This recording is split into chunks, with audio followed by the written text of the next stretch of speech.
আসসালামু আলাইকুম। আমরা আজকে তৈরি করব মোরগের মাংস। প্রথমে মোরগের মাংসগুলো ভালো করে পরিষ্কার করে ধুয়ে আমরা একটি আলাদা বাটিতে রাখব।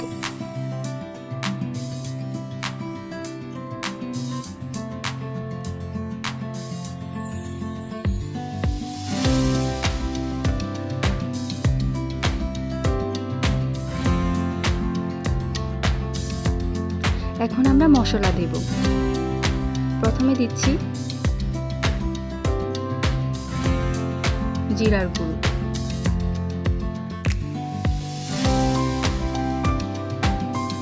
দুই চামচ বা 3 চামচ আপনাদের ইচ্ছা মতো দিতে পারেন।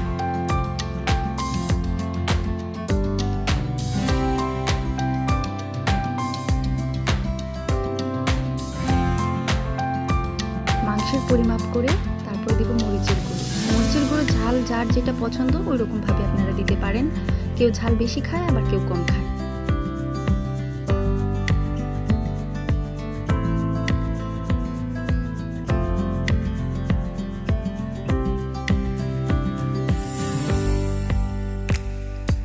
মরিচের গুঁড়ো পরিমাপ করে আমরা দেব লবণ।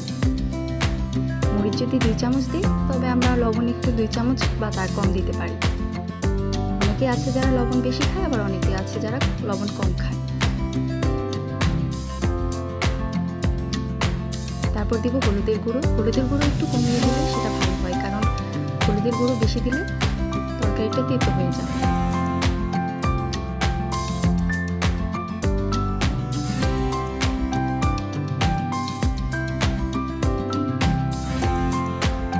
এরপর দিব আমরা বাটা মশলাগুলো। সবগুলো বাটা মশলা আমরা আগে থেকে বেটে রেখেছিলাম। পেঁয়াজের বাটা মশলা দিচ্ছি, জিরা, রসুন,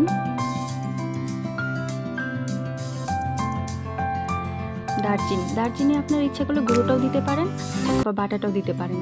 যেহেতু মোরগের মাংস রান্না হচ্ছে, সেক্ষেত্রে আমরা বাটাটা দিলে সেটা বেশি টেস্ট হয়।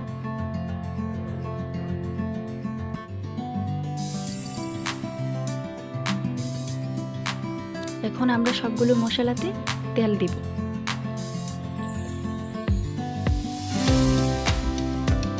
তেলের কোনো পরিমাপ নেই, আপনারা ইচ্ছা যতটুকু ইচ্ছা ততটুকু দিতে পারেন।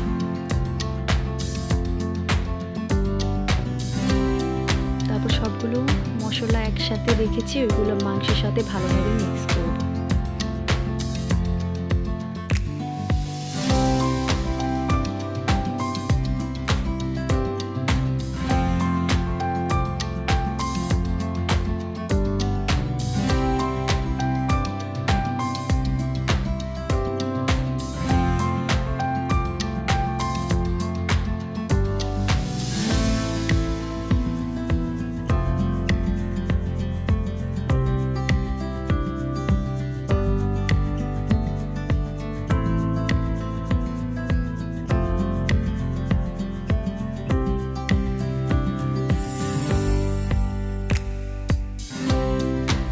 সবগুলো মশলা, তেল সবকিছু একসাথে মিক্স করে রেখেছি, আমাদের মাখানো শেষ। এবার আমরা চুলায় গিয়ে এটা বসাবো এবং রান্না করব। এখন দিচ্ছি তেল। যেহেতু আমরা আগে তেল দিয়েছি, তো এই ক্ষেত্রে আমরা একটু তেলের পরিমাপটা কমালেও সমস্যা নেই।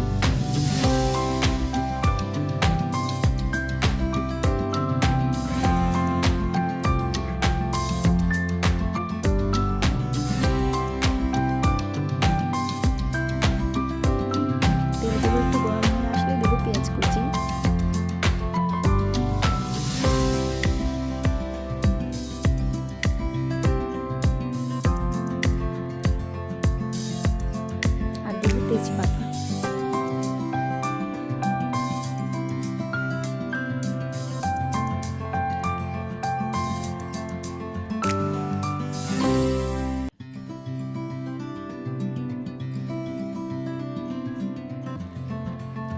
খেয়াল রাখতে হবে তেলের মধ্যে পেঁয়াজ কুচিগুলো আর এগুলো যেন পোড়া না হয়ে যায়। একটু হালকা যখন সিদ্ধ সিদ্ধ ভাব আসবে, একটু ঘ্রাণ আসবে, তখন তার মধ্যে আমরা মাংসগুলো দিব।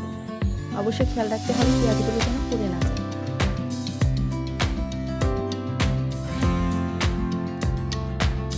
দেখতেই পাচ্ছেন পেঁয়াজগুলো খুব একটা বেশি পুড়ে নেই, হালকা কালার আসার পর আমরা মাংসগুলো দিচ্ছি।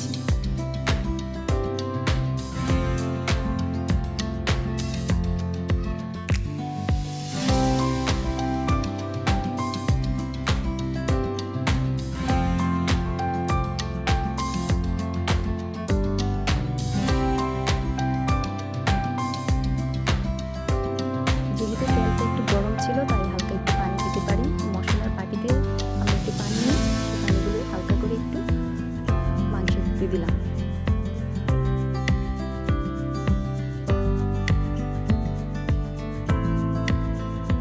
মাংসগুলো কড়াইতে ভালোভাবে লাড়াচাড়া দিতে হবে। তারপর ঢাকনা দিয়ে ঢেকে দেবো কিছুক্ষণের জন্য।